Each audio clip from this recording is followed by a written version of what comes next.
It probably comes as no surprise to most of you that we're continuing the Hoenn starter trio. Man, it feels like only yesterday that we were doing the Gen 1 Pokemon, and now you guys are covering all the staples from every gen. Our chicken friend here is a pretty dividing Pokemon though. Honestly, based on your taste, you probably thought it was the coolest thing ever made, or that it was supremely weird and really needed a haircut. But what Blaziken is maybe most notable for is introducing the beloved/hated firefighting typing, which we all thought was a perfect fit and super cool when first introduced, but subsequently learned to loathe more than anything 3 generations later. But did that typing let Blaziken succeed competitively? Let's find out. How good was Blaziken actually?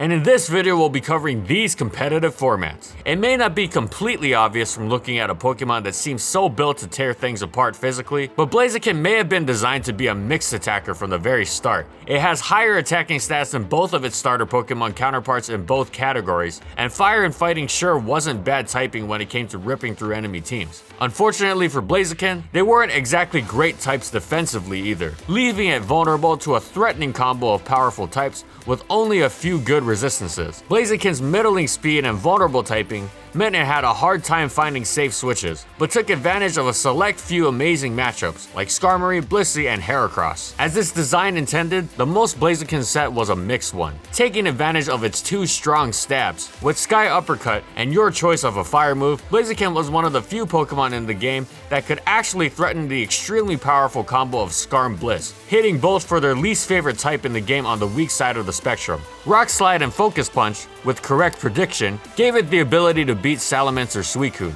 2 common barriers to Blaziken's success, opening the path to Swords Dance its way to victory. In reality, this mixed sweeper set was actually just one of the more physical variants of Blaziken, being one of the few to not split attacking EVs between physical and special despite having both types of moves. Other notable physical sets included the prediction-heavy Choice Band set, which allowed Blaziken to leverage its good type coverage and have a chance at beating bulky water types, and its Reversal set. While Reversal combined with Endure was a strategy on several Pokemon, Blaziken pulled it off better than most due to the ability to threaten speciality without any investment, especially when Blaze was there boosting your power. While this set lost hard to priority or things faster than Blaziken, Pokemon that didn't fit those categories had a hard time dealing with it. And after a select boost, Blaziken was faster than every Pokemon except Electrode and Ninjask in the OU metagame. Of course, Blaziken was perfectly suited to run a Sub-Punch set as well. And this is actually where you see more special attack investment. Since Focus Punch is so grossly strong, it doesn't need as much backing it up. Substitute would be sure to focus a switch in, but again, Blaziken's strength was that it could hit on both sides of the spectrum. Usual flying types like Salamence and Gyarados would get demolished by the choice of Hidden Power Ice or a Thunder Punch, while Fire Blast provided an as ever consistent threat to physical tanks like Weezing. Finally, Blaziken could free up its moves to run both Thunder Punch and Hidden Power Ice if it wished, by running a special attacking focus set, still boosted by its signature Sky Uppercut. Then of course, the issue became choosing Hidden Power Ice or Hidden Power Grass, since without Focus Punch and a substitute to hide behind, Swampert, as you may have come to expect, was a lingering threat. Again, the theory behind this set was simple, and similar to many of the other ones. You hit both sides hard, so you can always be a threat. Pretty straightforward. The previously mentioned Salamence and Gyarados were the most powerful Blaziken threats. With Intimidate and a flying type matchup that could one-hit KO Blaziken, they simultaneously neutered it and threatened it. They had to always be afraid of Thunder Punch or Hidden Power Ice, but it wasn't that hard to scout what set Blaziken was using. And with no team preview, they could also get a safe switch in at least once a lot of the time. Salamence in particular was a hugely powerful counter, as it was guaranteed to be faster than most Blaziken without a select boost, so Blaziken would always need to predict. Blaziken struggled mightily against the bulky water types that populated much of Gen 3 overuse, such as Suicune, Swampert, Milotic, Slowbro, and even the less tanky Starmie. All of these Pokemon could take hits from both stabs easily, and for most of them, their defenses were simply too high for Thunder Punch to do anything of use. For once, it was actually Swampert that most frequently had to be afraid, since Hidden Power Grass exposed the gaping hole. The others could potentially be dealt with via Reversal or Focus Punch, although the psychic typing of Starmie and Slowbro made them even more powerful counters. The biggest threat to Blaziken though, of course, was any attacker that could exploit its typing. It was rare to find a Pokemon in overuse that didn't carry one of Earthquake, Surf, Psychic, or Hidden Power Flying, so Blaziken had to be played carefully, lest it run into something like that.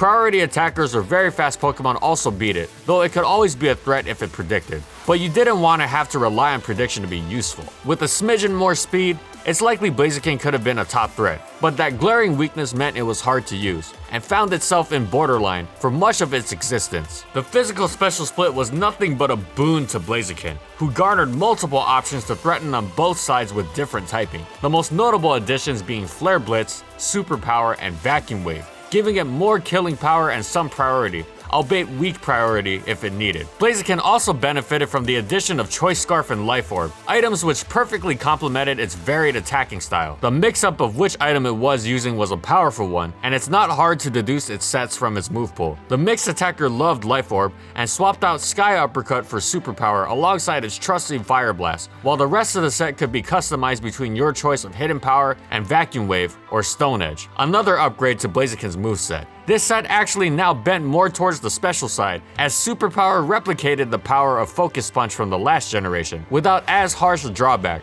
removing the need for physical investment. Of course, Blaziken still had his choice, get it, of physical sets. The Choice Band set remained as powerful as ever, leveled up by Stab, Flare Blitz, a physical Thunder Punch, Superpower or Low Kick, and Stone Edge.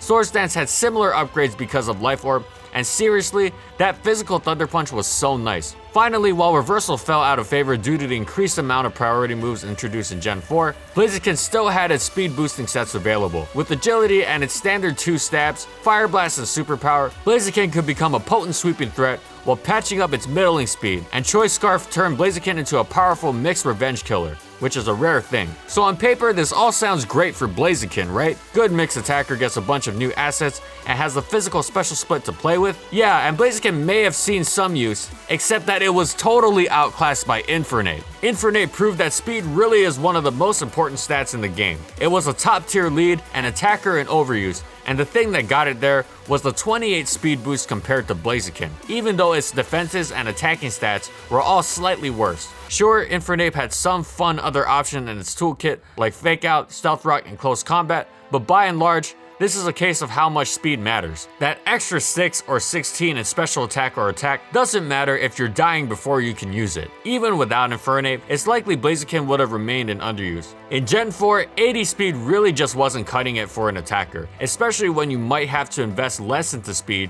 because you were running a mix set. So Blaziken saw that to be its downfall again. Underuse shows us what it could have been, where it was an incredible wall breaker with its amazing stabs. Until Black and White 2, Blaziken continued to live in Infernape's shadow as the lesser firefighting starter, although it at least wasn't as bad as Emboar, who was even slower. So Blaziken did its thing in underuse. Attempts to make it work in overuse did happen, but then fizzled out. It needed agility to sweep, and even then it wasn't powerful enough with mixed investment to sweep.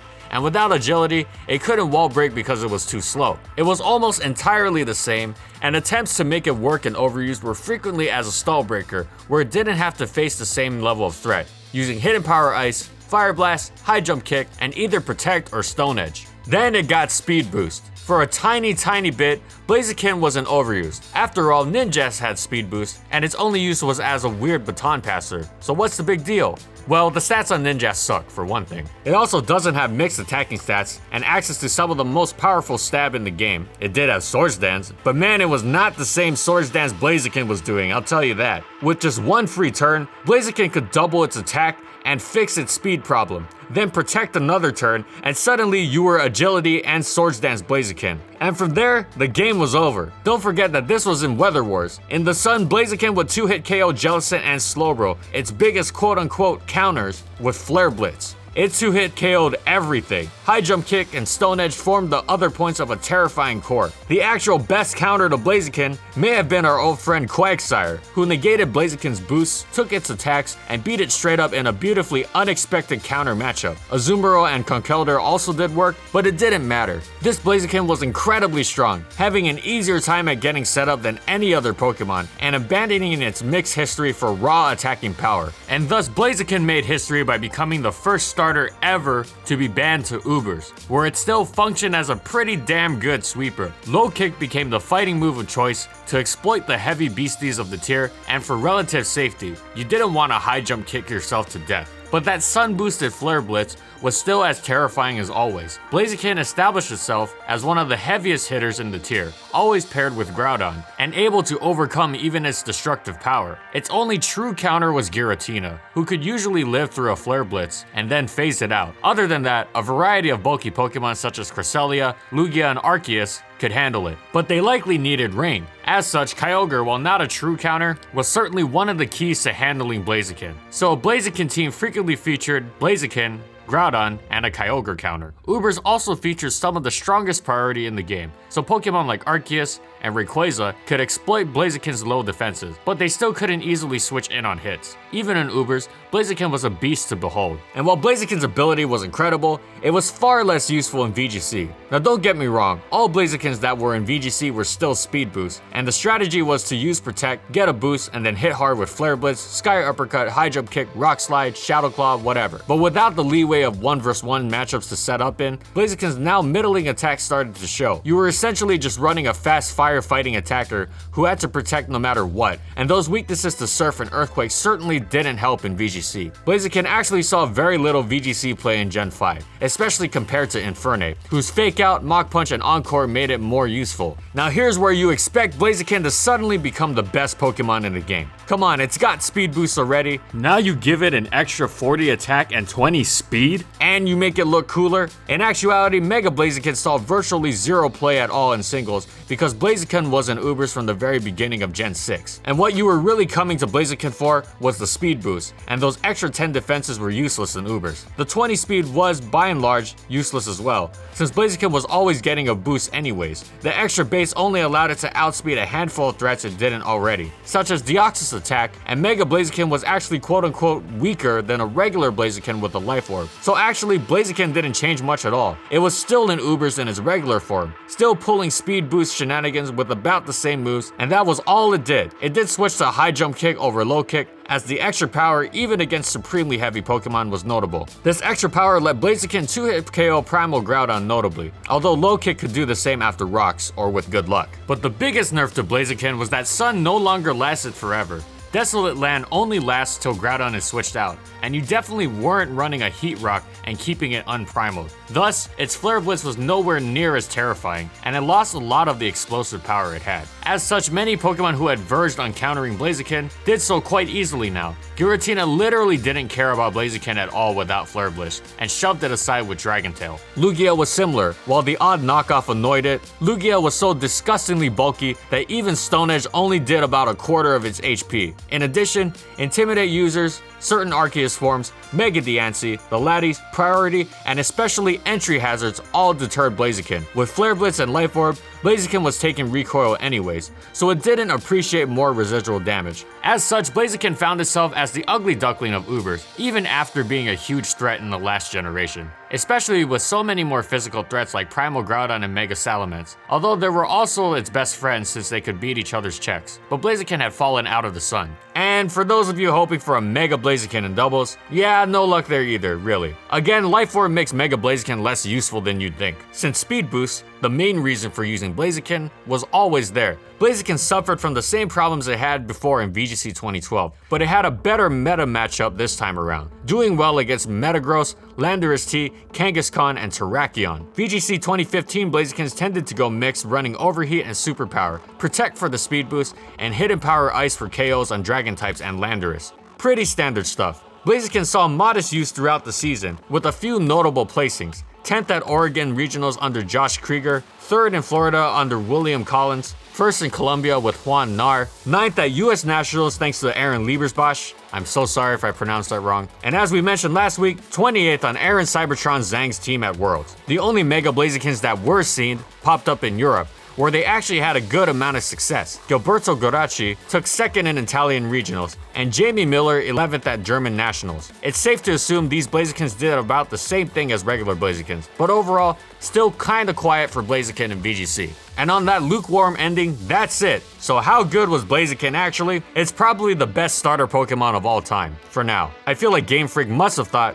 oh, poor Blaziken was supposed to be sort of fast looking and we made it slow. I know, let's give it speed boost. Talk about overkill. Blaziken's a monster now, and that's without its Mega Evolution, who as an individual Pokemon is amazing, but isn't even used because Blaziken can do everything already without Mega Evolving. However, fortunately for Mega Blaziken, I think these days in Sun and Moon, Mega Blaziken is more standard since, power creep. So train yours up and get ready to infuriate your friends. Thanks for watching, everyone, and as always, if you liked the video and you want to see more, be sure to subscribe to False Swipe Gaming for more weekly Pokemon content, and of course, as I always say, comment on what Pokemon you want to see next. Also, thank you so much to our patrons for continued support of our videos, and thank you to everyone watching as well.